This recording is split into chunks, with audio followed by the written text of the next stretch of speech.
Good morning, everyone. Rob asked me to give you a quick 30-second background on who I am. I'm sitting in the wheelchair because I was injured as a kid back in the 60s. And when the supports and services for particularly children with disability weren't real flashing, my family lived in a little country town called Dorrigo. So if you go to your Coffs Harbour store, Willowed, and head due west for about an hour, that's where I lived up on the plateau. So my family had to move to Sydney, and that necessitated all sorts of changes and challenges. But I've had a fantastic life with lots of opportunities and good breaks. And my initial career was as a failed musician.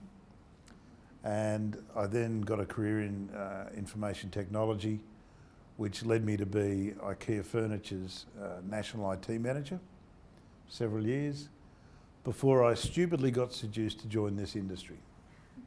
And the rest is history. I've done everything from running a small retail shop to building a distribution business. I was general manager of Invacare Australia back when it made money, and ran Invacare Asia for a while, and then established the industry association that you guys are members of, known as ATSA, which runs the big expos each year.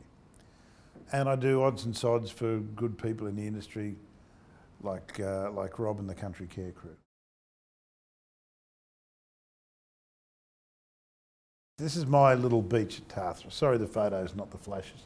I can go there and I can, if the lifeguards are working, I can get the lifeguards to give me a hand down to the surf. I haven't done that. I've lived there almost 10 years.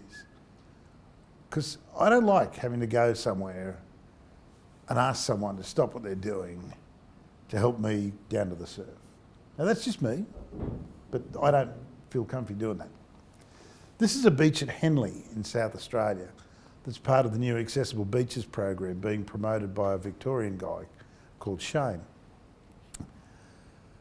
My disability on those two beaches is exactly the same. I'm a T10 paraplegic.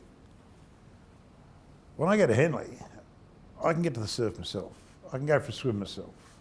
I can hang it with my wife down on the hard sand myself. So, same disability, different environment. Tathra, useless, dependent. Henley, independent, cool, seamless. That beach story illustrates the severity or the impact on my life of me being a paraplegic is far more determined by the environment and the attitudes that surround me than it is by me being a paraplegic.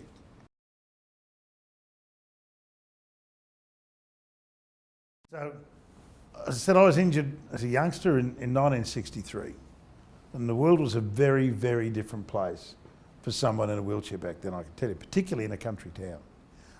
So my family had no option but to move to Sydney. And my first school, that was it, the Northcott School for Crippled Children.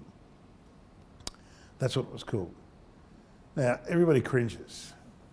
In today's world, could you imagine any charitable organisation identifying themselves as the Crippled Children's Society? I mean, it's so countercultural, you just cringe, right?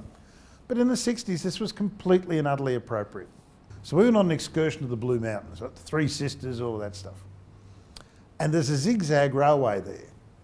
It's really steep. And so we all line up. Yeah, you've got kids in wheelchairs, you've got kids with crutches and walkers, and various disabilities. And the kindly old station master who was getting it all organised says, "Everybody stand back, make way for the spastics." So we all stood back. We didn't want to get in the way of those spastics. I mean, they sounded pretty scary guys. And I just tell you that because we were kids. We were 6, 7, 8, 9, 10 years old. We didn't see disability or anything else. We were just kids. But in the eyes of this guy, and obviously in today's better informed world, referring to us as a bunch of spastics is kind of pretty uncool.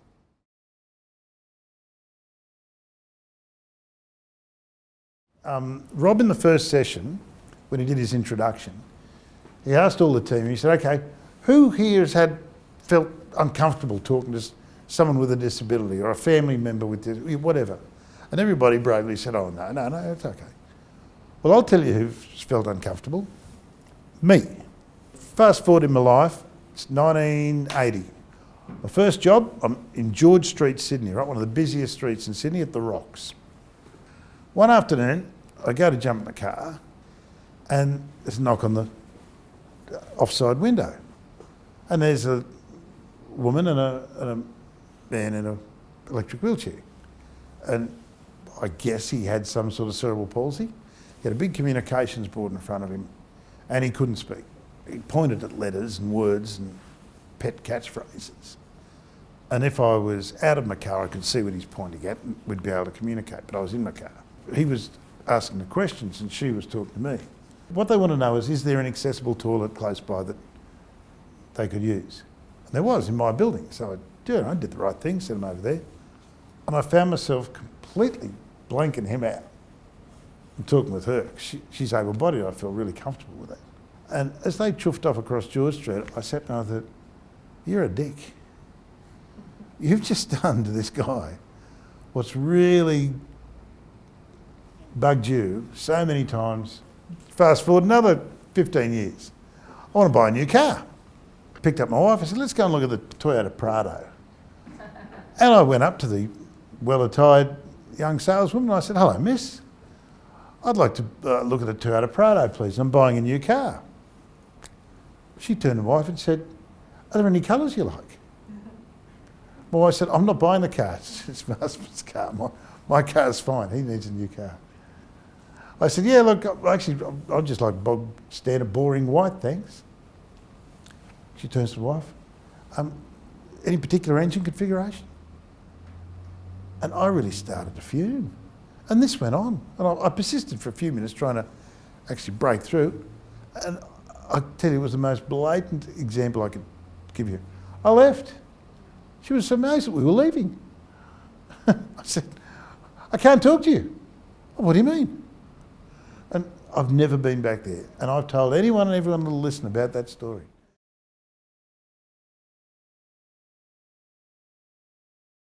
I had a go in Qantas here. Has anybody here ever flown first class?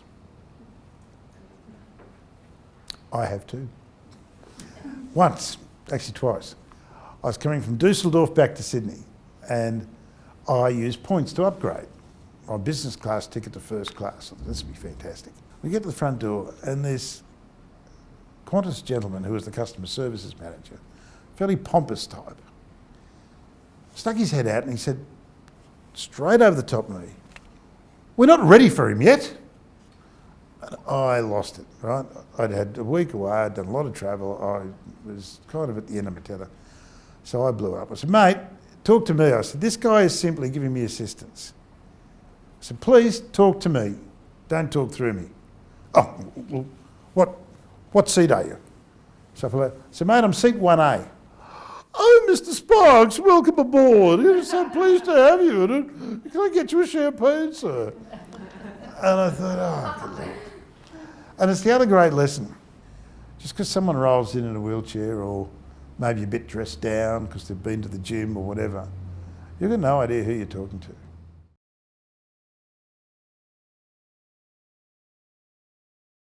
Okay, if you think a person with disability needs help and you want to offer assistance, you don't have to. We're all individuals here. One golden rule, ask and then wait. I couldn't tell you, particularly when I worked in George Street, the number of times I was getting into my car and a very well-meaning person would see me, assume I was struggling, but I wasn't, and I'm halfway across and they grab my arm. Next thing, I'm at risk of tumbling onto the roadway in the middle of George Street. And in their mind, they arrived in the nick of time. Because look, I've fallen on the roadway. No, they caused it. And I've also seen quite often very well-intentioned people offer help. And I'll say, no mate, I'm right, thanks. Next thing they're pushing me somewhere. Or it's the worst thing you can do. Offer, wait, if they say yes. The next golden question is, how can I help you, mate? Because you might think they need a lift, when what they actually need is directions to where the pub is.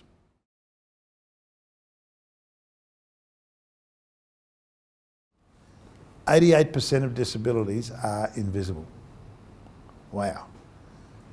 And when I was that little kid going to the crippled children's school, disabilities, that was that kid in the wheelchair. It was the kid on crutches, you know, the kid who couldn't walk straight, or the kid who obviously had cerebral palsy.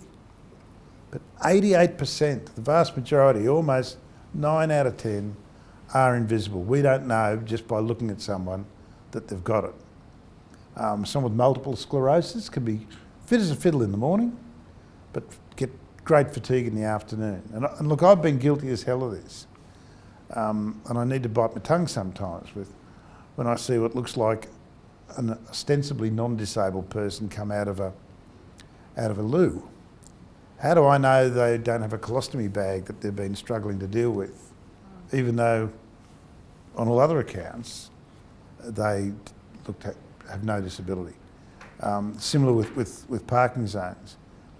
That man or woman who leaps out of a car in the morning at 11 o'clock could be a person with multiple sclerosis, and in the afternoon, walking the length of the car park to get back to their car could be impossible for them. So it's kind of something to be pretty damn aware of when you're dealing with people. You just never know.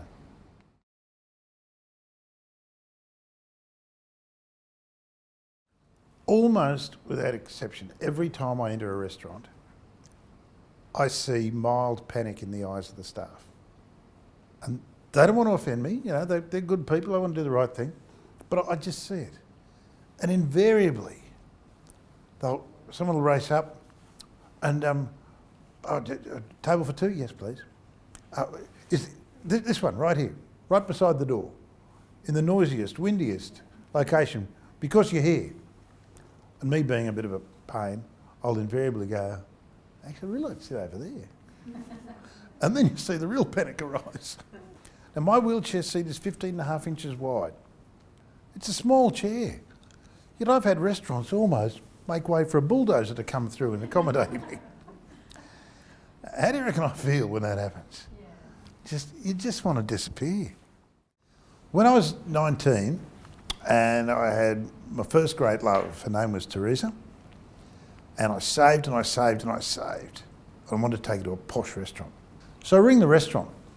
I said, "G'day, I'd like to book a table for two, please." "Certainly, sir. What name?" "Sparks." "We'll look forward to seeing you again, Mr. Sparks." I said, "Oh, no, that's my dad." I said, I'm his son. And I said, "Look, I'm a wheelchair user, so can you give me a table that's convenient, please?" "Certainly, sir."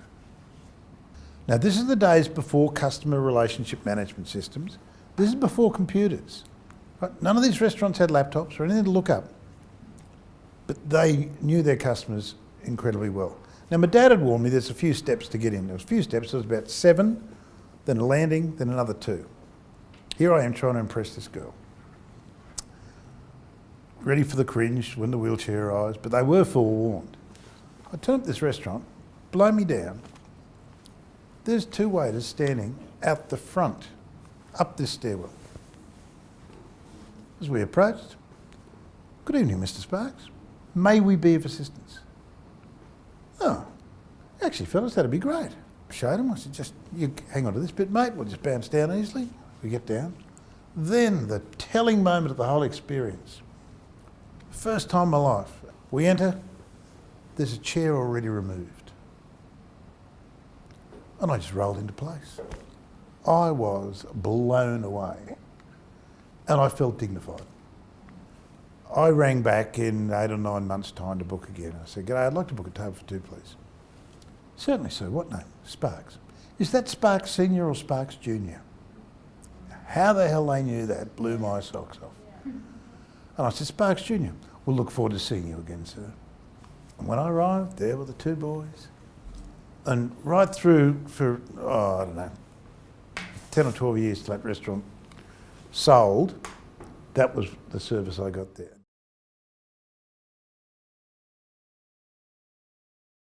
So the idea of suffering from,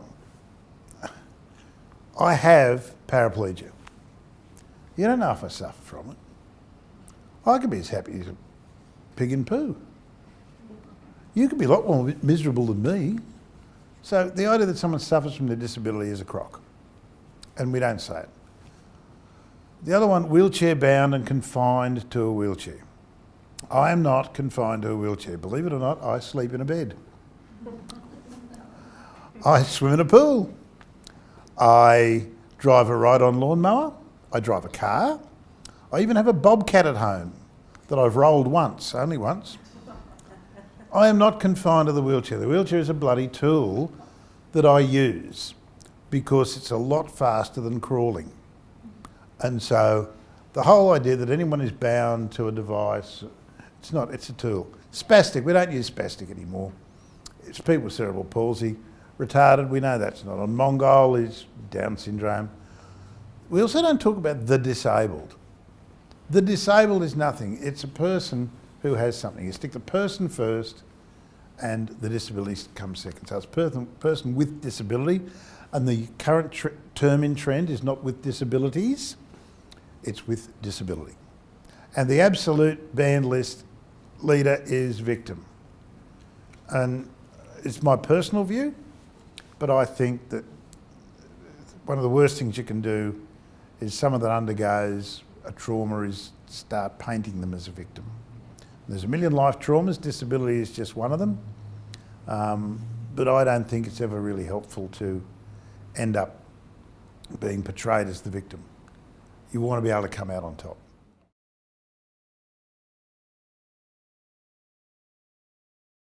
I spend quite a bit of time with kids with disabilities, and I had one incredible gift from my dear old dad, and that was at no stage did he ever let me feel that the expectation on me was anything different to my three brothers and sister. Right? I was expected to do really well at school. I was expected to be extremely respectful to people and mind my manners. I was expected that my bedroom would be immaculate, because that might sound strange to you young people, but that's what we did back in the 60s. I was expected to do my chores, which were extensive, to help out around the house. And there was no exception, or no allowance, or so I felt, because I was in a wheelchair. That, I think, is one of the key things that enabled me to get on and do stuff. Because at no stage was I transmitted the subtle message that it's okay, son. You've got a disability, you know, don't try too hard. You're not up to it. You'll be right, son. And the two outcomes were wildly different in life, and with kids it's profound.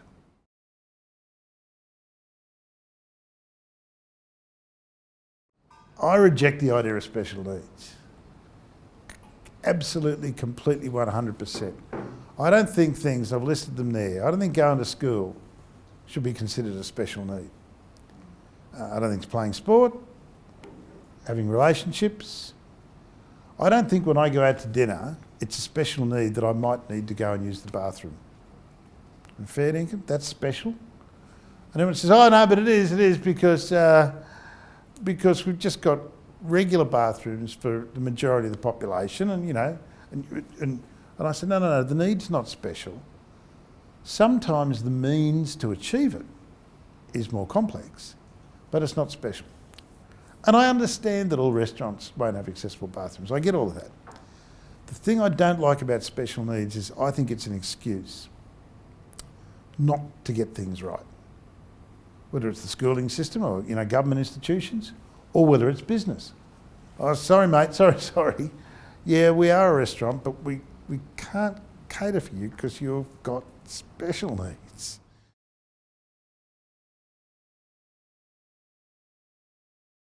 Don't stress on this. Today is not meant to be something that sends you out of here walking on tippy toes, wondering about what you're going to say. I can't tell you the hundreds of times I've gone into a doctor's surgery or an optometry clinic or somewhere, and I roll in and they say, Chris Sparks here for the 1 o'clock appointment. Yes, take a seat. Sorry.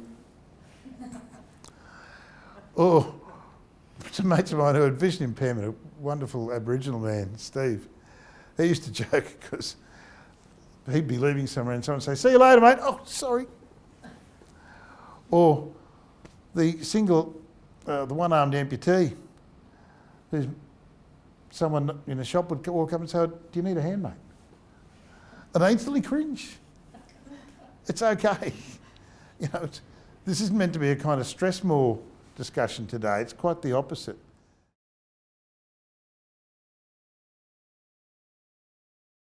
There's a kind of a core background of the theory of universal design.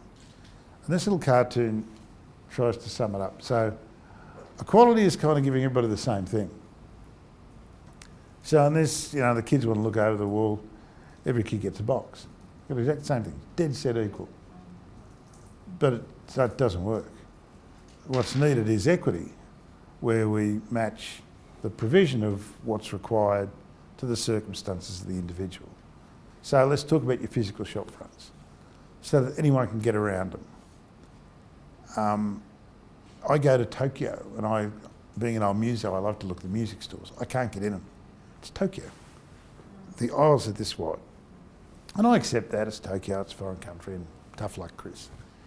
But so the width of aisles, blockages in aisles, where you put display stuff out on the footpath, are you impeding someone's travel? You're going to trip up that guy with vision impairment by the mobility scooters that are out there, because there's no clue that he's about to walk into a wall of mobility scooters.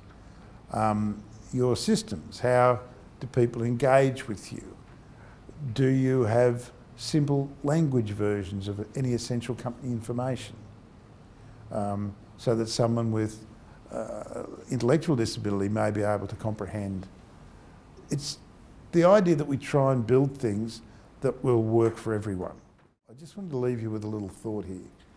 This is something I fell in love with about 10 years ago, 5 years ago. It's a group in America called the Accessible Icon Project. And it was just a brainstorm of a bunch of people who thought, you know, the old wheelchair access symbol? Kind of stationary. Hello, help me? Can someone push me in my wheelchair? That's what it is. And, you know, those long-term wheelchair users like me, we laugh about it all the time, and we take selfies in car parks sitting under the sign, "I finally found my place in life," you know, all this sort of stuff. These guys came up with this concept, and it has met its critics. The kind of, some of the disability zealots who go, "We need to move away from the wheelchair because that employs all disabilities of wheelchair users." Well, yeah, I get that. So if someone can come up with a pictogram that in one symbol that we can roll out globally quickly and effectively includes autism, vision impairment, hearing impairment, cerebral palsy, acquired brain injury. If you can do it, knock yourselves out, right? And send it to me and I'll champion it. I'll argue for it. In the meantime, I think this is great. And there's a story on the Accessible Icon website behind it. It explains the elements of it, why the arms are doing what they're doing, why the head's where it is. But to me, this kind of looks like a symbol that's going places, that's independent, that's on its own, and it's taken off. Well, that doesn't mean a hell of a lot. It's tokenistic stuff, right? And I'm not big on token. But you know what it says to me when it's a joker with a disability? When I see that, when I turn up to your car park and I see that instead of this, I go, "Gee, this business is a bit cool. I kind of like that." It creates an impression. When I see that, and we've got the Bega Valley Shire Council to adopt this, so this is being rolled out through Bega as signs are being replaced, they're going to this icon. I've convinced some of the tourism providers in Bega now to provide information, much more comprehensive information on their websites, even if what they do is not accessible, because accessibility isn't black and white. What works for one joker with disabilities, not going to work for another. What we actually want is good information. But when I see that on someone's website, I go, "Oh, crikey, one click, and there's all the information I need to know about that hotel, about that kayak tour, about that whale watching tour, relevant to me," and I think it's a cool symbol. And it creates an instant kind of, yeah, this business is okay. I want to deal with these guys. And you heard what Rob opened with, creating that sort of business where Country Care wants to be the business of choice, where people come in and feel welcome. That great restaurant I went to when I took my girlfriend out back in the late 70s when I was 19 years old. You want to be that restaurant in the business. Seamless. Even though they had all these steps, stuff that could have made my arrival very difficult.